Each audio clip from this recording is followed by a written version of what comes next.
છેલ્લા ઘણા વખતથી એક કેસ ચાલી રહ્યો છે કે અમદાવાદના મોટેરા વિસ્તારની અંદર આસારામનો આશ્રમ આવેલો છે અને આસારામે ગુજરાત હાઈકોર્ટની અંદર વચગાળાની રાહત માંગતી અરજી કરી હતી, જે ગુજરાત હાઈકોર્ટે ફગાવી દીધી છે। દુષ્કર્મ કેસમાં સજા ભોગવી રહેલા આસારામને ગુજરાત હાઈકોર્ટ તરફથી મોટો ઝટકો મળ્યો છે। અમદાવાદની 500 કરોડ રૂપિયાની જમીન ઉપર ગેરકાયદે કબજો આસારામે કરેલો હતો, એમાં વચગાળાની રાહત આપવાનો ગુજરાત હાઈકોર્ટે ઇનકાર કરી દીધો। એટલે હવે આસારામનો જે આ 500 કરોડ રૂપિયાનો આશ્રમ છે એ તૂટવાનો માર્ગ મોકળો થયો છે।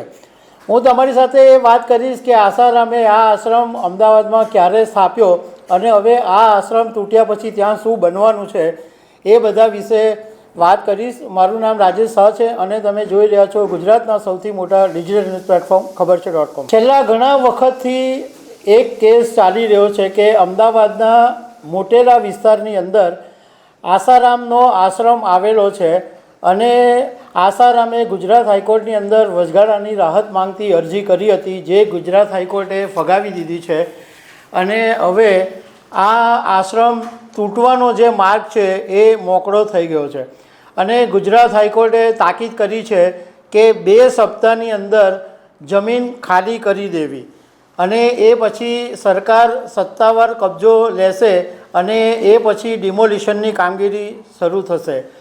જો કે જાણકારોનું કહેવું છે કે કદાચ આસારામની પાસે સુપ્રીમમાં અરજી કરવાની એક તક રહેશે તો સુપ્રીમમાં અરજી કરી શકે છે, પરંતુ મોટે ભાગે હવે આસારામની હાર થઈ ગઈ છે અને આ આશ્રમ પર હવે સરકાર ગમે ત્યારે કબજો લેશે। અમદાવાદના નરેન્દ્ર મોદી સ્ટેડિયમ અને સરદાર પટેલ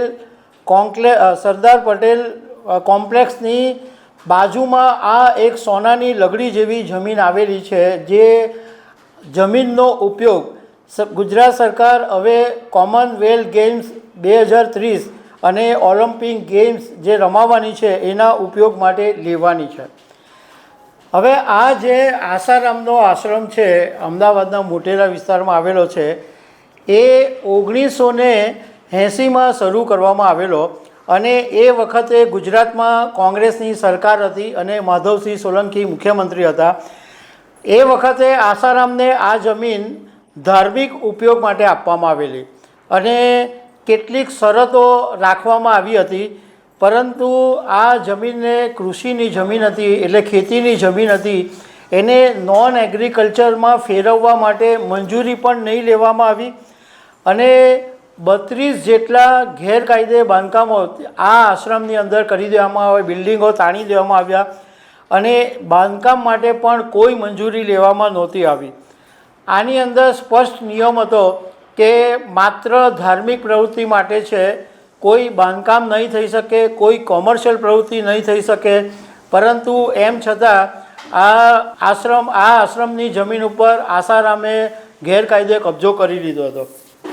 સરકારી રેકોર્ડ મુજબ 33,980 ચોરસ મીટર જમીન આસારામને ફાળવવામાં આવી હતી, પરંતુ 50,000 ચોરસ મીટરની અંદર આસારામે કબજો કરી લીધો હતો। હવે આ આશ્રમ તૂટ્યા પછી એની અંદર શું બનવાનું છે એની વાત કરું તો ખાસ તો જે કોમનવેલ્થ ગેમ્સ અને ઓલિમ્પિક ગેમ્સની માટે ઉપયોગમાં લેવાશે, પણ સ્પોર્ટ્સ હબ તરીકે આ આખી જમીનને વિકસાવવામાં આવશે। એટલે અહીંયા ખેલાડીઓ માટે હોસ્ટેલ બનશે, ખેલાડીઓ માટે રહેવાની જગ્યા બનશે, સ્પોર્ટ્સ સાયન્સ સેન્ટર બનશે, અહીંયા આગળ રિહેબિલિટેશન સેન્ટર બનશે, મેડિકલ સુવિધાઓ ઊભી કરવામાં આવશે। મતલબમાં ઓવરઓલ સ્પોર્ટ્સને લગતી જેટલી પ્રવૃત્તિઓ છે એ બધી હવે આ જમીન ઉપર કરવામાં આવશે। તો દર્શક મિત્રો, આવી અનેક વાતો સાથે અમે તમને મળતા રહીશું। આભાર।